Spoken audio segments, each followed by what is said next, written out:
Okay, so picture this. You're all set for the holidays, right? Gifts are ordered, decorations are up, and then bam, you get a notification. Your Amazon delivery delayed Yeah. because of a massive worker strike. Talk about a holiday stress bomb. Well, that's exactly what we're diving into today. You sent us a stack of news articles all about this nationwide Amazon strike, and we're going to unpack it all for you. Why is it happening? Who are the key players? And what could this mean for all of us, even those of us who managed to get their shopping done early? And it's pretty remarkable timing, isn't it? We're talking about the biggest strike against Amazon Mhm.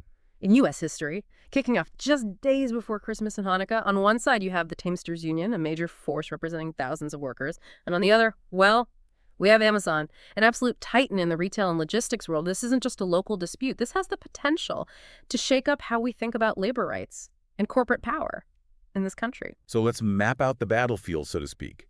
We've got 7 Amazon facilities across the U.S. hit by these strikes, stretching from New York to California, with a big concentration in Southern California. Yep. The articles mentioned strikes in San Francisco, several spots in Southern California, New York City, Atlanta, and even Skokie, Illinois. Now, 7 facilities might sound like a lot, and it is, but let's put that into perspective for a second. Amazon's network is mind-bogglingly huge. We're talking hundreds of facilities. This helps explain why Amazon is so confident that they can keep things running smoothly, despite the strikes. But here's the first twist. The Teamsters claim they represent around 10,000 Amazon workers. But Amazon says, nope, not a single one of those workers is actually ours. Whoa, hold on. That seems like a pretty big disagreement right out of the gate. What's the deal with that? This is where it gets really strategic. And it all boils down to the difference between direct employees and contracted workers. You see, many of the workers involved in this strike are technically employed by third-party companies that work with Amazon, not directly by Amazon itself. And Amazon's arguing that because of this, the Teamsters don't have the legal right to represent them in negotiations. I see. So it's not just about how many workers are striking. It's about who they work for. Yeah. And who has the right to bargain on their behalf.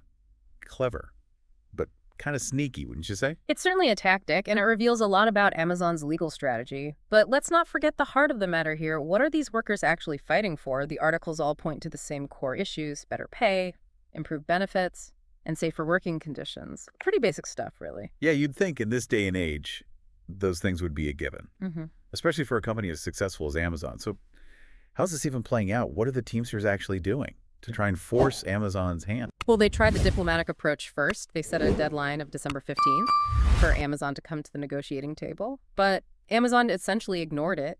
Now, Sean O'Brien, the Teamsters president, is not mincing words. He's publicly blamed Amazon's insatiable greed for the strike and any potential holiday delivery chaos that might come with it. He's definitely trying to rally public support and put pressure on Amazon. Okay, so they tried being nice. That didn't work. And now they're going on the offensive. But how can they force Amazon to negotiate? If Amazon's claiming these workers aren't even their employees, what's their legal angle here? They're relying on a legal concept called joint employment.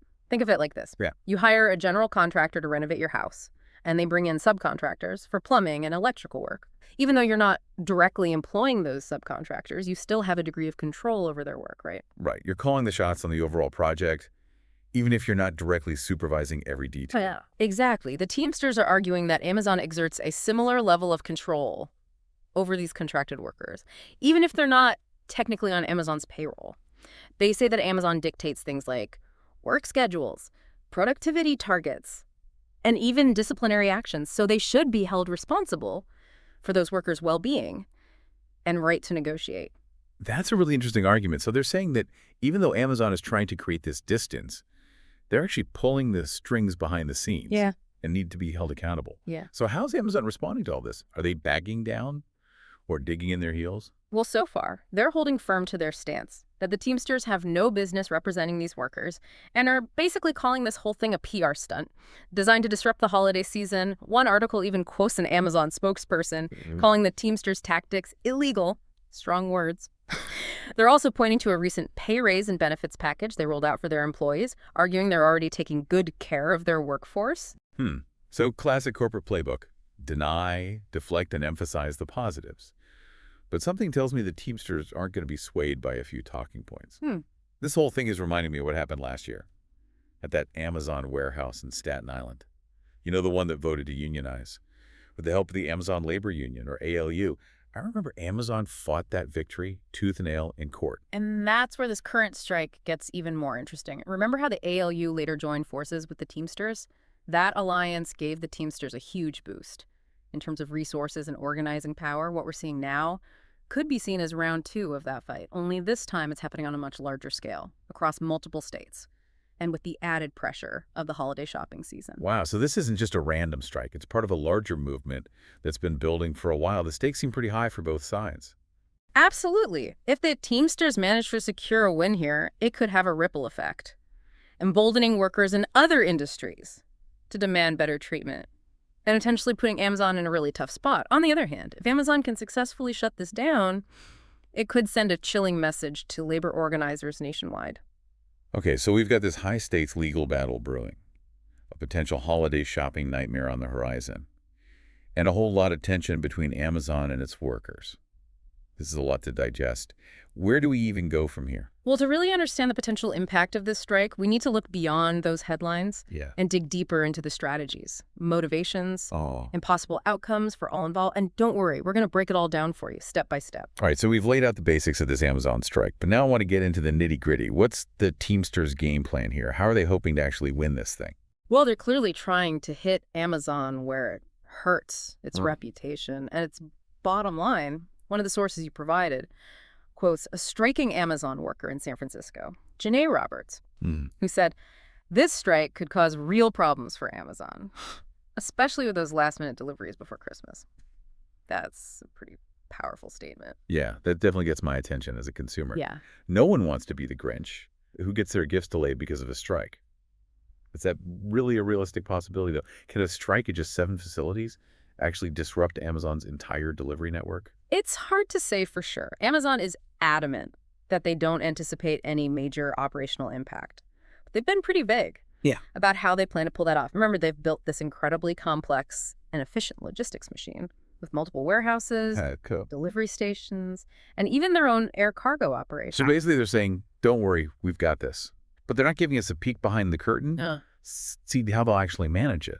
Exactly. They're likely relying on a combination of backup plans, contingency measures, and maybe even pulling workers from other facilities to fill in the gaps. But even with all that, 10,000 workers walking off the job has to have some impact, right? It's not just about the numbers, it's about the message it sends. That's what I was thinking. Even if Amazon can technically handle the workload, this strike is creating a lot of negative headlines and putting a spotlight on their labor practices. Absolutely. This strike is a very public display of worker discontent, and that can be incredibly damaging to a company's brand image. Especially during a crucial time, like the holiday season, consumers are increasingly aware of these issues and want to support companies that treat their workers fairly. A prolonged strike could lead to boycotts, negative press coverage, and even long-term damage to customer loyalty. So the Teamsters are betting that the threat of bad publicity and potential disruptions will force Amazon to negotiate. But is that enough? We talked about the joint employer argument, but is that even a slam dunk case legally? It's definitely a complex legal battle. And the outcome is far from certain. Remember, that rule is being challenged in court. And its future is uncertain, especially with the new administration coming in, which is known to be more business friendly. Right, I forgot about that. So even if public pressure mounts on Amazon, they could still win in court and essentially render this whole strike moot. It's a possibility, and that's why this strike is so important to watch. It's not just a labor dispute. It's a test case for how far companies like Amazon can go in distancing themselves from their workforce while still maintaining control over their operations. Okay, so we've got this legal battle, the potential for holiday shopping chaos, and a PR war heating up. But what does this all mean for the average person who isn't an Amazon worker or a shareholder? Why should they care about this strike? It's a great question, and I think it gets to the heart of why this story is so important. This strike speaks to broader trends that are reshaping our economy and society. We're seeing rising income inequality, worker burnout, and a growing sense that the system is rigged against working people. This Amazon strike is a symptom of those deeper issues, a microcosm of the struggles playing out in workplaces across the country. I see what you mean. It's easy to get caught up in the specifics of this particular strike, but it's really a reflection of larger forces at play. Exactly. And Amazon, with its vast scale and influence, has become a symbol of those forces. It's a company built on efficiency, technology, and a relentless focus on the bottom line. But as we're seeing, that model can come at a human cost. So this strike is about more than just pay raises and holiday deliveries. It's about fundamental questions of fairness, worker rights, and the future of work in a rapidly changing economy. Precisely. It's about whether we want to live in a world where corporations have unchecked power, or whether we demand a system that prioritizes the well-being of all workers. This is all starting to sound very philosophical, but I think it's important to have these discussions. It's easy to feel powerless in the face of these huge economic forces, but this strike reminds us that collective action can make a difference. Absolutely. This strike, regardless of its immediate outcome, is a powerful reminder of the importance of organized labor and the need for workers to have a voice in their workplaces. It's a sign that people are fed up with the status quo and are willing to fight for a better future. Now, speaking of fighting for change, we can't ignore the elephant in the room. Social media, these days, it seems like every major event plays out online. So I'm curious, what role is social media playing in this Amazon strike? Are we seeing any of those viral moments, hashtags, or online campaigns that can really amplify a message? Oh, absolutely. Social media is a crucial battleground in this strike. The Teamsters are using platforms like X, formerly Twitter, of course, and Facebook to share updates, rally support, and even organize carpools to the picket lines. They've got those hashtags, like hashtag Amazon strike and hashtag Teamsters trending. Try and get their message out there and generate public sympathy. And what about Amazon? Are they trying to counter that narrative online? Are they getting into Twitter wars with the Teamsters? They're definitely engaging online, but they're being a bit more subtle about it. Instead of getting into heated exchanges, they're focusing on highlighting positive stories about their employees, showcasing the benefits they offer, and generally trying to project an image of a responsible employer. That seems like a smart strategy. It's probably more effective than trying to argue with angry strikers on Twitter. Definitely. It also highlights the challenges corporations face in this era of social media activism. It's not enough to just issue a press release anymore. You need to engage directly with the public, address their concerns, and build trust. And sometimes that means staying out of the fray and letting your actions speak louder than words. This whole thing is a fascinating case study in how public perception can shift so quickly, especially online. One viral video or clever hashtag can change the entire narrative surrounding an event. And that's why this Amazon strike is so captivating. It's a collision of powerful forces playing out on a national stage with real-world consequences for workers, consumers, and the future of our economy. Okay, so we've covered the legal battle, the PR war, the potential impact on holiday shopping, and the broader implications for the future of work. That's a lot to unpack. But before we wrap things up, I want to go back to something you mentioned earlier, the role of the incoming administration. You said they could have a big impact on the outcome of this strike. Can you elaborate on that a little bit? Sure. The president-elect has made it clear that he intends to pursue policies that are generally seen as more favorable to businesses. This could translate into changes in labor law, regulations, and even the composition of the National Labor Relations Board, which oversees union elections and labor disputes. So basically, depending on how things shake out politically, the legal landscape could shift in a way that either helps or hurts the Teamsters' effort. Exactly. It's another layer of complexity in this already multifaceted story, and it highlights how interconnected these issues are. Labor rights, corporate power, political influence, it's all intertwined. This is really making me think about how much is at stake here. It's not just about Amazon workers. It's about the balance of power between corporations and workers in our society. And it's about whether we're going to prioritize short-term profits or invest in a more sustainable and equitable future for all. Well said. I have to admit, I'm feeling a bit overwhelmed by all this information. It's a lot to process. I understand. It's a complex issue, and there's no easy answer. But sometimes the most important thing is to simply start the conversation, to ask those tough questions and grapple with the different perspectives. Yeah, right. And that's exactly what we're trying to do here today. So for our listeners out there who are maybe feeling a little overwhelmed like me, what's one thing you'd encourage them to do after listening to this deep dive? I'd encourage them to take a moment to reflect on what they've heard, to consider how this story resonates with their own experiences and values, and if they're feeling inspired to learn more, there are tons of resources available, articles, documentaries, books that can provide deeper insights into the world of labor organizing, corporate power, and the future of work. That's great advice. Yeah. It's easy to feel like these issues are too big or too complicated for us to understand. But the more we learn, the more empowered we become to make a difference. So after we take a quick break, let's come back and talk about some of the specific things people can do to get involved and support workers' rights, not just at Amazon, but everywhere. All right, so we've covered a lot of ground here, exploring the ins and outs of this Amazon strike, the legal battles, the PR maneuvers, and the bigger picture implications for workers' rights and the future of work. But now I want to bring it back down to earth a bit and talk about what all of this means for us. As individuals, it's easy to feel like these huge economic and political forces are beyond our control. But I'm wondering, are there things we can do, even small things, to make a difference? Absolutely. You hit the nail on the head. It can feel overwhelming. But even small actions can contribute to positive change. One of the most powerful things we can do is simply be informed consumers. Take the time to learn about the companies you support, their labor practices, and their impact on communities. There are websites and organizations that track these things and provide ratings or scorecards that can guide your choices. So basically, do your homework before you click that Buy Now button. Don't just go for the cheapest or most convenient option.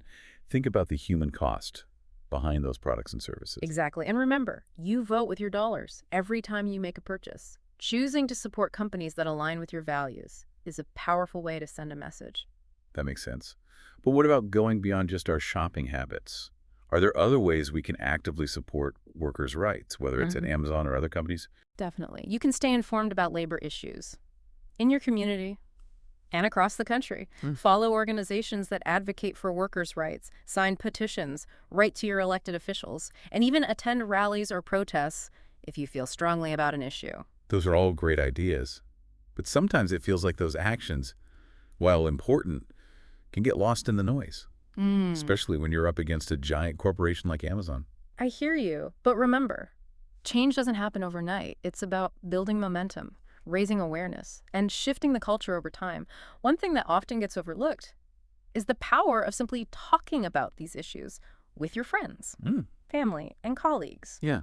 Sharing information, having open discussions, and challenging each other's assumptions can plant seeds and gradually change perspectives. That's such a good point. It's easy to get stuck in our own echo chambers. But having those sometimes uncomfortable conversations with people who might have different views can actually be really eye-opening and impactful. Exactly. It's about creating those ripples of awareness and understanding that can ultimately lead to a more just and equitable society. And sometimes those conversations can lead to unexpected connections and alliances. Remember, there's often more common ground than we realize. This whole conversation has been incredibly illuminating. I feel like I have a much better grasp, not only of the specifics of this Amazon strike, but also the larger context and the things we can do to be more engaged citizens. I'm glad to hear that. It's always inspiring to see people willing to dig deeper, ask tough questions, and take action to create positive change. So as we wrap up this deep dive, I want to leave our listeners with a final thought. As we head into the holiday season, with all its frenzy of shopping and shipping, let's take a moment to remember the human stories behind those transactions. The people who pack our boxes, deliver our packages, and work tirelessly to make our modern lives possible. Their work has value, and their voices deserve to be heard. Well said. And let's not forget that the choices we make as consumers and citizens have real consequences. By being informed, engaged, and compassionate, we can contribute to a world where everyone has the opportunity to thrive, not just survive. That's a powerful message to end on. I know. And thank you so much for joining us on this deep dive. We hope you found it informative, engaging, and maybe even a little bit inspiring. And for our listeners out there, we encourage you to continue exploring these issues, to have those conversations, and to find ways to make a difference in your own communities. Until next time, keep learning, keep questioning, and keep diving deep.